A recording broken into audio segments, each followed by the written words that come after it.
Hey,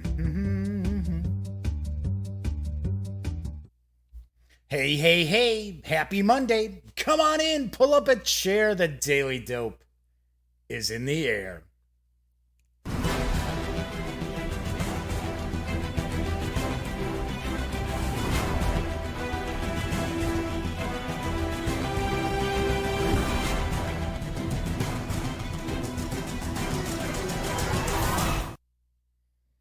Howdy, howdy, howdy, gang. Yes, I'm Jeff McAleer, back once again as your host here at The Daily Dope, presented by thegaminggang.com. Tonight is Monday, September 23rd, 2019. This is episode 367, I believe. Pretty sure, almost positive. It's 367 of The Daily Dope. So, welcome aboard. It is the first day of autumn, or fall, whichever you prefer to consider it. Which basically means that winter is around the corner. I do not like cold weather. I am not a big fan of fall either. I am a summer kind of guy. So, what can I tell you? Anyway, this is a live stream. This is a very, very casual show if this is the first time you're checking it out. So, I usually share the latest tabletop gaming news of the day, and that's what I'll be doing tonight as well. Because it is a live stream, there is chat available. It's not on screen. It's one of the ways that I keep some of these stranger commenters at bay, but I do pay attention to chat. So, if you'd like to say howdy, or maybe you've got a question, by all means, fire away and I will respond. So I've been playing around with a bunch of stuff. So now I have two new cameras that I'm working with. So this is the Panasonic Lumix G8 V. So this is the first night that I'm doing the show with this camera. I also do have the Nikon D3400, which is what I was streaming the show on last week. So I'm playing around a little bit. Do have to say that I like the Lumix. It's very, very cool. The Panasonic's very cool. But I notice when I go like full screen, the green right behind me starts to get a little bit of kind of noise, a little bit of noise in it. And I did not notice that with the Nikon camera. So I don't know. I might switch because I have the one camera set up so I can stream from it. And of course, the cool thing about the Panasonic is there is no time limit as far as recording video. Although I am just feeding this out HDMI. But the Nikon has a 29 minute and 59 second limit, which I kind of hacked around. But so I might switch them around. I might use the Lumix, the Panasonic here, as the overhead camera for reviews and stuff. So I've been playing around. Lighting is a little bit different tonight too. So I don't know. We'll see. We'll see what happens here. But it does look like the picture is nice and clear. I can tell you that much. I did play around with the audio a little bit, so it's hopefully not as kind of flat sounding as before. I don't have a voice that's, very deep. I mean, I could sit here and I could talk like this and try to give you a little more bass in my voice, but that's not my voice, so that would be pretty weird. So I see chat is jumping in already. So we've got John Vogel, we got Jorge Rodriguez, who had posted, I think, on Twitter something like, "The dope must flow," talking about the Daily Dope. And I'm sure people were like, what are you talking about, drugs? Talking about drugs there? And Beefcake is in chat, who I believe that is a first-time visitor here to chat. So welcome aboard. Do want to point out that if you do like the episode, please give it a quick thumbs up. If you check out some of the videos on the Gaming Gang channel and you like them, by all means, please subscribe. Don't forget, ring that little bell, because it will not only tell you when the stream goes live within about 5 minutes, it will also inform you when I have a standalone video uploaded as well. And I've got quite a few that are coming this week. I'm actually in the post-production of it. So, all right. Anyway, another thing I wanted to mention is tonight, well, I shouldn't say tonight, today marked the 70th birthday of Bruce Springsteen. Man, now I'm really feeling old. But I have to admit, it's like Bruce Springsteen and the Beatles. Those are two artists or groups, whatever you want to consider, that have always, since I was a young teenager, have always been part of my life. So a very, very happy 70th birthday to Bruce Springsteen, who still remains the boss. So let's jump on into the news, because AEG has the first expansion for Edge of Darkness. It is up for crowdfunding, and I've got the dope. Edge of Darkness, designed by John D. Clare, is a card crafting, deck building, worker placement game of defense against the Blight. We successfully kickstarted Edge of Darkness in the spring of 2018 and delivered it in the summer of 2019. Now there's Cliffs of Cold Harbor, which every time I look at that, I think of the American Civil War and the Battle of Cold Harbor. But here, Cold Harbor is one word, and the historical battle is 2 words. As the danger of the Blight grows ever stronger, the citizens of Aegis have made common cause with the people of Cold Harbor. Can Aegis, Doonstar, and Cold Harbor survive at the Edge of Darkness? Back the campaign today to begin or continue to resist the Blight. This Kickstarter features a new expansion for Edge of Darkness, Cliffs of Cold Harbor. The expansion features 12 new locations and associated contacts and threats. All expansion content can be used in both solo and competitive game modes. This includes a Guild Master upgrade pack. There's any reward, including the Cliffs of Cold Harbor expansion, will also include a special upgrade pack to add more plastic and cardboard influence / goodwill tokens, and a replacement cloth threat bag to the Guildmaster base game. You can read more about their plans on the Kickstarter itself. Edge of Darkness, Cliffs of Cold Harbor is for 2 to 4 players. There is a Kickstarter video, so, because for some strange reason, there's like only 2 images that they're sharing for this expansion, and one of them was really small. So when I blew it up, it looked horrible. So at least we can get a bit more information from the video. So kick back, let's give it a watch. AEG presents Edge of Darkness, Cliffs of Cold Harbor.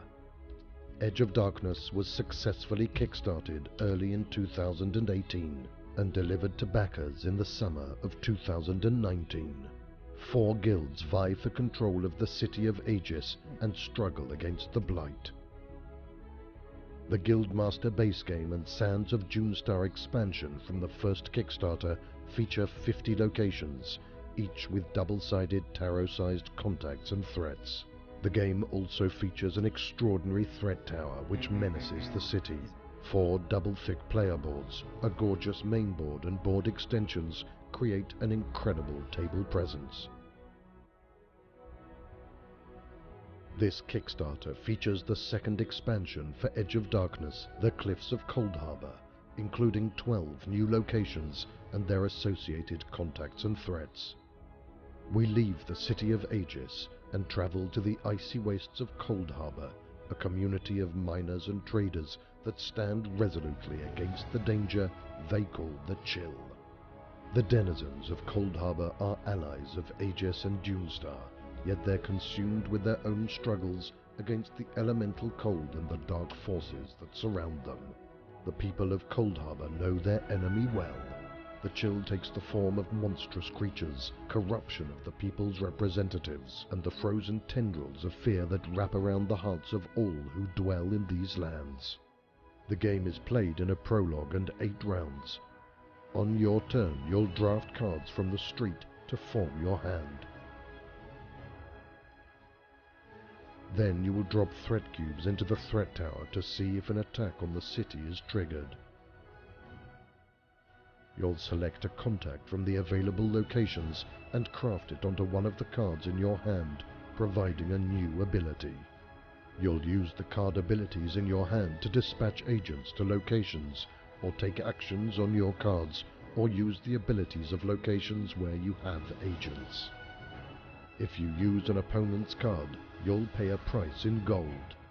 Cards are then discarded and sent to your opponent's guild halls or to the common discard, depending on which player owns them.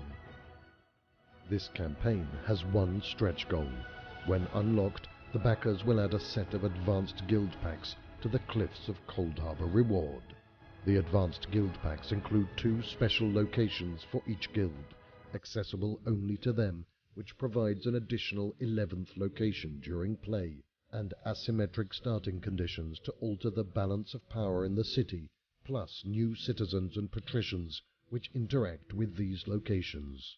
Now you can stand fast against the chill and expand your Edge of Darkness game to include the Cliffs of Coldharbour.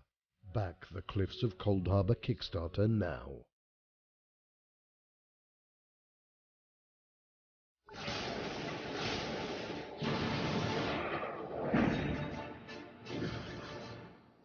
We make fun.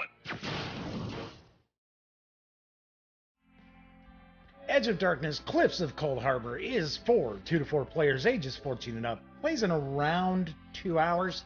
You can score this expansion for a $40 pledge through October 4th. This is a very, very short Kickstarter.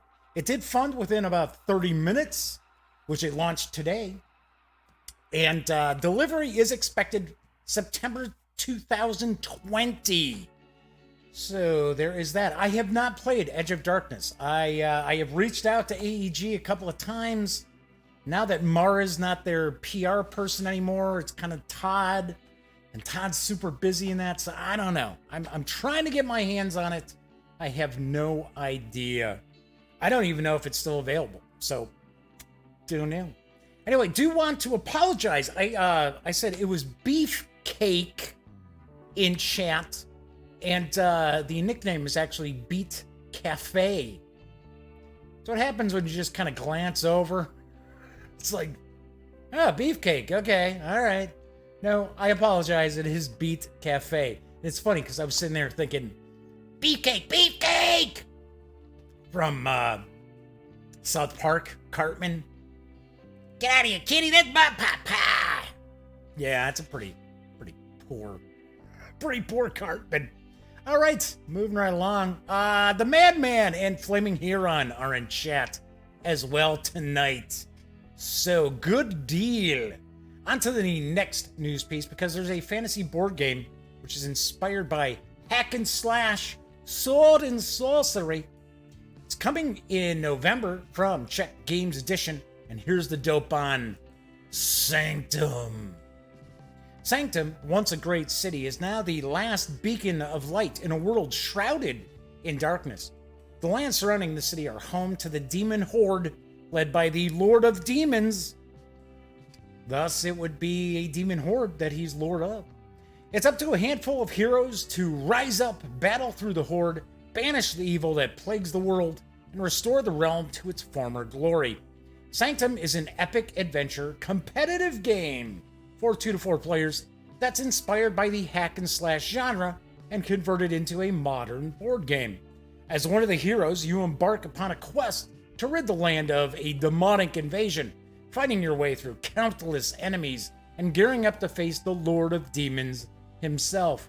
In the process of venturing deeper into the land, ever so much closer to the Demon Lord, the heroes have to improve their equipment and adapt their combat tactics to face the increasing difficulty of combat.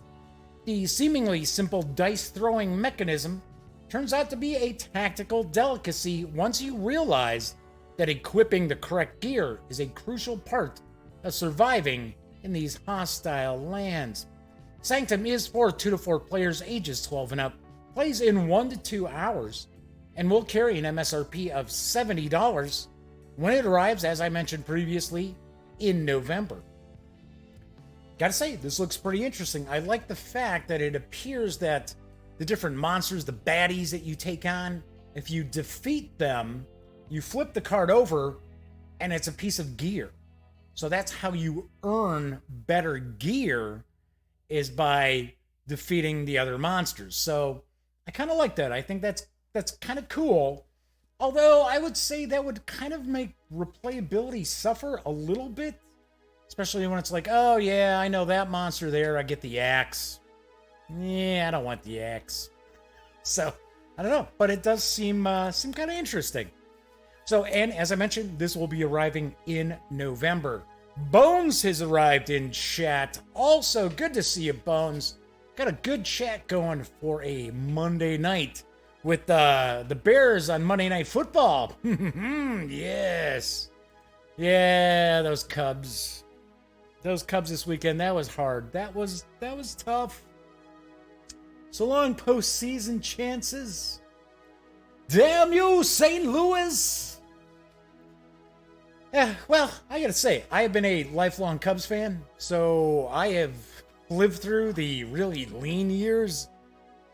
So I'm not all that upset about it. I know there are a lot of Cubs fans out there who are, I don't want to say they're bandwagon fans, but they got on board when the Cubs actually got better, like 2015, and now they're all pissed. And I'm kind of like, you know what happens? The Yankees, Red Sox, they missed playoff years. For an example, look at the Red Sox this year, right? Won the World Series last year. Not going to the playoffs this year. So it does happen. So at least there's the Bears, the Blackhawks. I follow the Bulls a little bit, but they're usually pretty awful. So what can I tell you? Anyway, let's keep moving on. Got another news piece here because a rather unique looking game is on the horizon from Bellwether Games. I've got the dope on Freshwater Fly. Freshwater Fly is the second standalone game in a series from designer Brian Shuri, I think that might be how it's pronounced, that integrates modern game mechanics with the surprisingly rich and uniquely refreshing world of angling. In Freshwater Fly, you'll encounter a rushing mountain stream teeming with fish, armed solely with a rod, reel, and selection of flies. To catch fish and earn valuable achievement points, you will need to carefully perform a series of tactical maneuvers while executing a deliberate and evolving strategy. Begin by examining the ever-changing hatch in the current and tie a fly to match your target fish at just the right time and turn of the river. Then choose the cast upstream to drift your fly with the current and gain extra bites on your line, or push your luck with a pin-pointed cast for the perfect catch. In either case, it's wise to cast near rocks to boost your skill and uncover new fishing techniques, while keeping your supply of finesse charged for the next challenge. Your rondelle reel, which physically spins, provides you different bonuses as you draw in your line, depending on how aggressively you choose to fight the fish you've hooked. Applying drag, for instance, will negate the fish's strength, but leveraging your momentum could provide you a unique action to set you up perfectly for your next cast. At its core, Freshwater Fly is a dice drafting and set collecting game with elements of creative puzzle solving and pushing your luck. Each turn, you select one die from the dice pool and assign it an action that relates to that particular fishing maneuver you want to take. Higher value dice typically earn you more powerful actions, but accumulating lower dice totals can earn you free turns.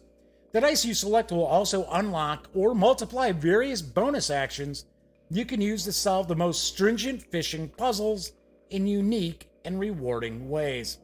The sets of fish and flies you collect will help you achieve personal and common goals, but to obtain victory, you must focus on those goals which overlap in the most valuable ways, while not falling behind in your total fish count. The game ends when a single player catches a 7th fish. Achievement points are awarded, and then the winner is declared. Freshwater Fly is for 1 to 4 players, ages 14 and up, plays in 40 to 90 minutes, and will carry an MSRP of $49.99 when it swims into stores this November. This does look interesting. This is a very unique looking game. I am not familiar with Bellwether Games. They do have a few titles out there. One is another fishing game as well from the same designer. But this looks pretty cool, I have to admit. And it looks like there's kind of a solitaire mode that you can utilize, you're kind of like checking off challenges and things like that. So kind of sweet. So Flaming Huron says, I just can't imagine telling someone I caught fish at my house, though. Well, I don't know. You know, there have been PC games that were all about fishing. AEG presents that have been rather popular. They've been rather popular over the years. So I could see, there are a lot of people who really love fishing. I'm not. I'm more along the lines of drinking the beer while we're out in the boat, as opposed to the actual fishing part of it. Anyway, one question I did want to ask is if during the videos, if you heard my mic, because I am monitoring my mic output, and I coughed, and I was like, during that AEG video, and I was like, whoa, wait a second.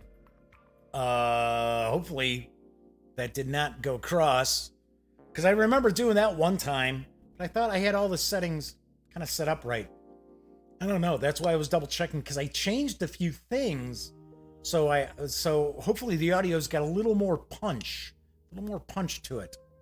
So, anywho, let's move on to the next news piece, because Opaque Industries has a new supplement for the Song of Swords role-playing game. I've got the dope on The Hunter's Handbook. Beware the night, for men sleep, but the hungry do not. In Song of Swords, you will hunt, but be ever hunted. Death from tooth and claw is just a shadow away.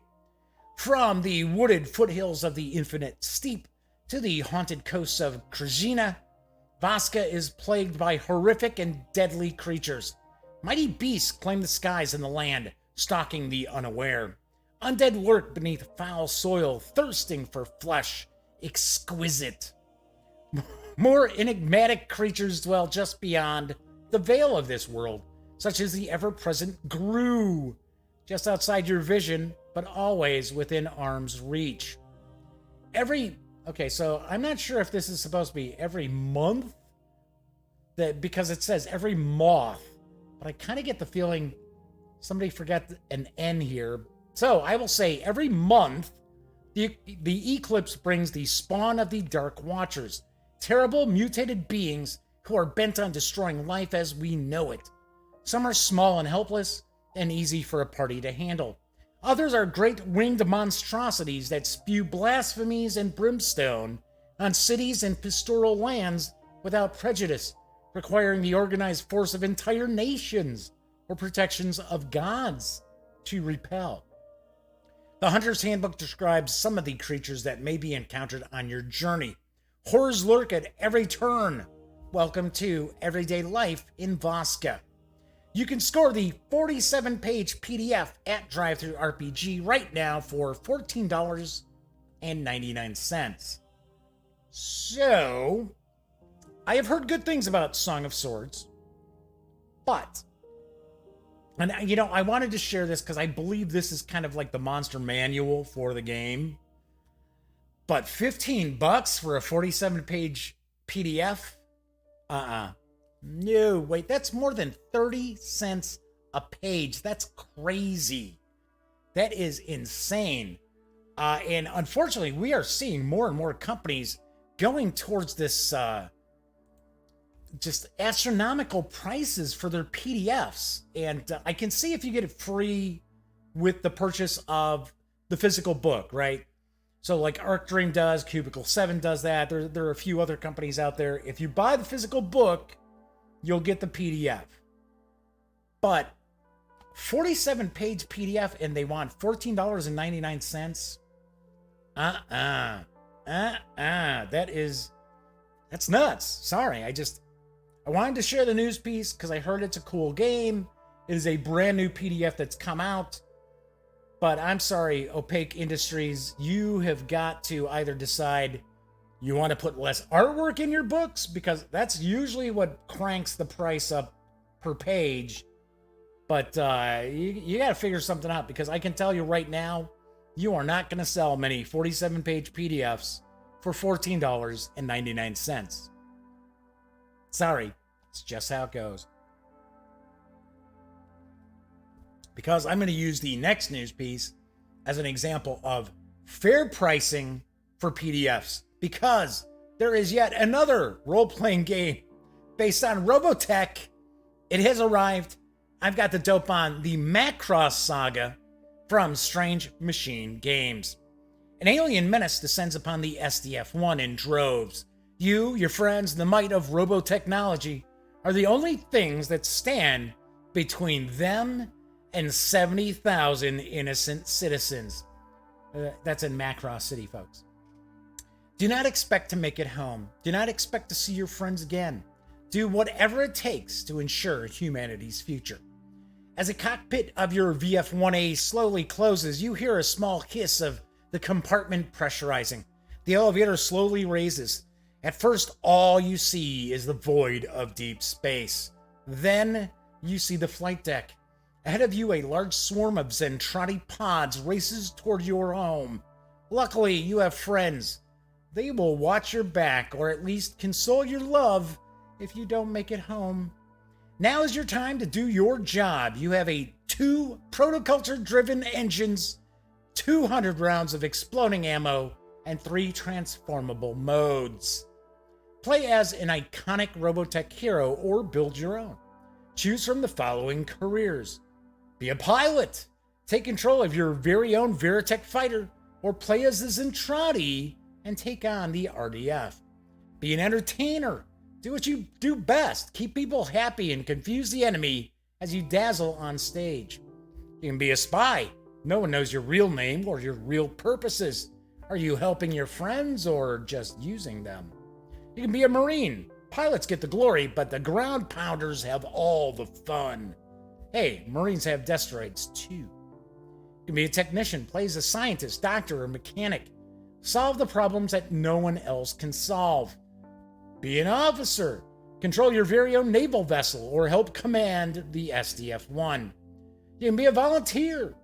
You have chosen a cause and wish to help. What does a civilian like you bring to the table? The Robotech Macross Saga RPG is 264 pages of amazing full-color art goodness. Fans of Robotech will not be disappointed.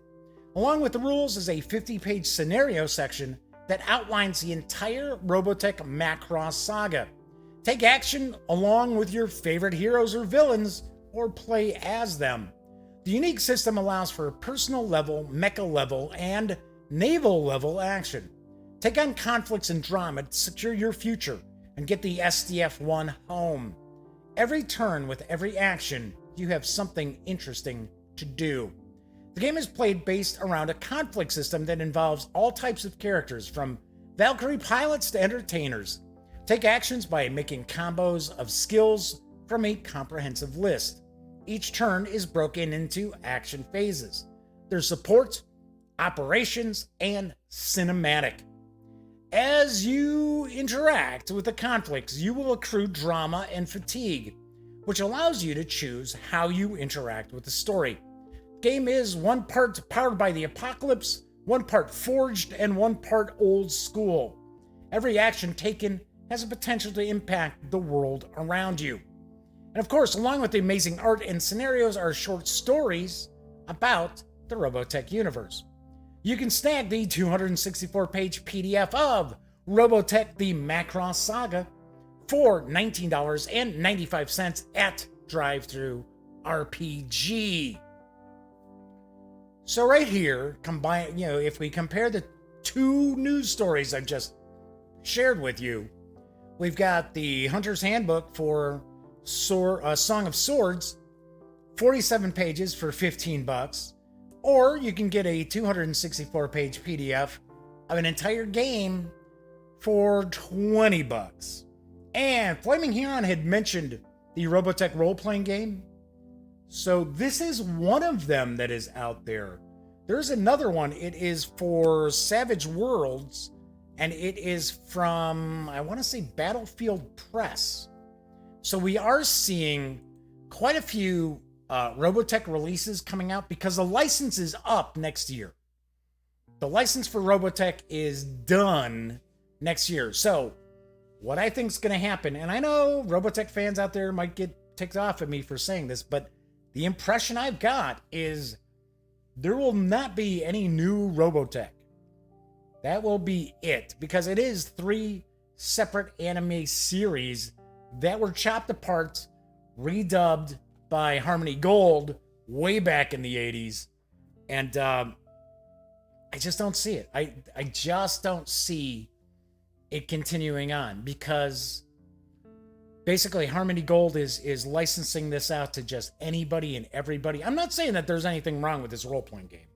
Not at all. Not one iota. I'm sure it's probably pretty interesting.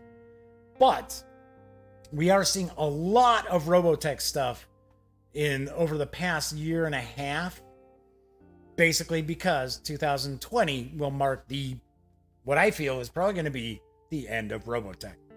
So now I'm not like, oh, I'm happy about it. It's kind of, sad to see that, but I believe that's what we're going to see. All right, so there's one final item that I did want to share. I don't really have a news piece that I've put together or anything like that, because there really isn't a news piece out there for it. But if you have any interest in Lamentations of the Flame Princess, I do want to point out, through September 30th, you can snag. Jeez, I need a sip here. Just too much talking. Get too much sticky mouth. Oh, Flaming Heron says that they'd love to see somebody release a role-playing game that's based on each of the 3 story arcs in Robotech. So, you know what? I don't know. I don't think anybody has really got anything cooking as far as that goes. Simply because so many people, when they think Robotech, they think Macross. That's what they always think. They don't think it's Southern Cross or Mesopotamia. It's always just Macross. So, I don't know. It would be kind of cool, though. I mean, the Invid invasion, stuff like that. I could have swore Palladium tackled all of that stuff, because they did a lot of Robotech stuff, but Palladium is kind of verboten around here after screwing so many people over, and that is not a company that is well run by any stretch of the imagination. Anyway, I was going to say, if you have any interest whatsoever in Lamentations of the Flame Princess, including their most recent releases, you can get every single PDF that's out there from Lamentations of the Flame Princess. I don't know about third-party stuff, but there is loads and loads of stuff out there for LOTFP, as people like to call it. You can get every PDF for $2 each. That's right. Doesn't matter what price it is on Drive-Thru RPG. It is $2. There is also a bundle with everything from Lamentations of the Flame Princess. I think it's I'll say it's $90-some. And if you get that, it actually breaks down to every PDF is $1.50. So that is actually a really, really sweet deal if you have any interest in it. Now, I do want to point out, I think it's a cool system. I do. I think it's a cool OSR system. I think it's interesting that it's supposed to be set during the 17th century, and it's somewhatly historical. And, but then again, there is some weird, stuff. It's for mature audiences, that is for sure. And, of course, you've got Zach Sabbath being associated with some of the products. Not a lot of them. some of them. And James Raggy, I think that's how it's pronounced. Yeah.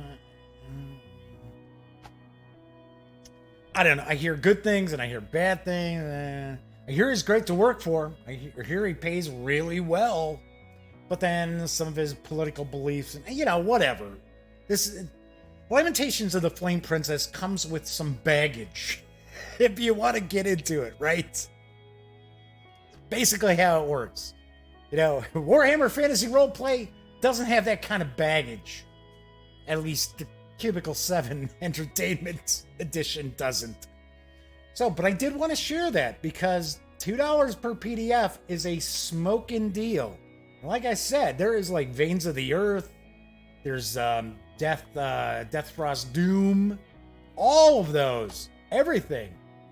2 bones each. Can't beat that. Can't beat that at all. Can't beat that with a stick, as we used to say. All right, so that is it for tonight's news. Yes, Flaming Huron points out it's still an interesting system. It is. It really is. Especially if you are one of these folks out there. The way I kind of look at it, especially when we're looking at like old school. So we have like kind of 2 camps. We got the camp that's more, they like first edition D&D, where you've got your culture, because people don't want to use that word race anymore. So you've got your culture and your class, and you could be like, oh well, I'm an elf, and then I can choose from these different classes. Whereas you have the other school, the other camp, who sits there and they're like, oh no, I like the whole like the elf is the class, right? So you're an elf character. So as opposed, you've got fighters, you've got wizards or magic users, and you've got elves or dwarves or halflings. So as far as my understanding, and I am not super familiar with Lamentations of the Flame Princess, I've looked at some of the adventures more than I really have the core rules, but I did read through them a few years ago. But that does fall in kind of the category of the second camp, where it's like, oh, well, if you're an elf, that would be your class. Now, of course, you don't have like a lot of elves and dwarves and things like that. But yeah, that's a smoking deal. I wanted to share that with you. And of course, I do want to point out, if you are going to visit Drive-Thru RPG, the Gaming Gang and thus the Daily Dope are affiliated with the One Bookshelf sites.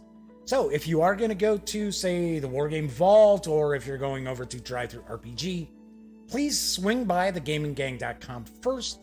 Click on one of our banners. That way, if you do make a purchase, you get a small portion of that sale. And it all adds up. It really, really does help. And I appreciate everyone who does that, because that really does pretty much pay for the hosting of the website and thus keeps me around doing this show pretty much every month. So there you have it. That is it for pretty much tonight's show. Another 30-some minute show. Not too bad. Still messing around with the cameras and the lighting and things like that. Hopefully the sound was had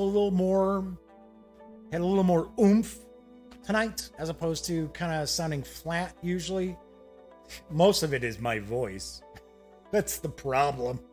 It's not any, there really isn't a whole lot I could do to like really boost my voice. Unless if I want to talk like this all the time, I could do that. And I know there are people out there who like to talk like this on their videos, or they'll kind of do something like this. I can't. I mean, it's not my voice. So anyway, like I said, I've got some cool videos that'll be popping up this week. I've got 5 reviews that I'm working on the post-production of right now. So anyway, all right, yes, Pinky came down to remind me that she's around here. I don't know, sometimes the mic picks her up and sometimes it doesn't. But anyway, as I like to point out, when you aren't watching videos on the Gaming Gang channel, be sure to visit thegaminggang.com for all the latest in gaming news, reviews, comics, movies, TV. By now you know the drill. Get your geek on at thegaminggang.com. Also, if you like the video, give it a quick thumbs up. If you like the channel, please subscribe, ring that bell so you'll be notified not only when the stream goes live, but when I do post new videos as well. So that's it for Monday. Everybody enjoy your Monday night. I am going to pop upstairs and watch Monday Night Football with the Bears. Fingers crossed. I think this is going to determine if they're going to have a decent year or not, because Washington's not really a great team. So those of you who kicked it with me in chat tonight, thank you very much for keeping me company. Of course, whether you watch live or on Memorex, it doesn't matter. I appreciate each and every viewer out there. And of course, I'll be back tomorrow. So until then, happy trails.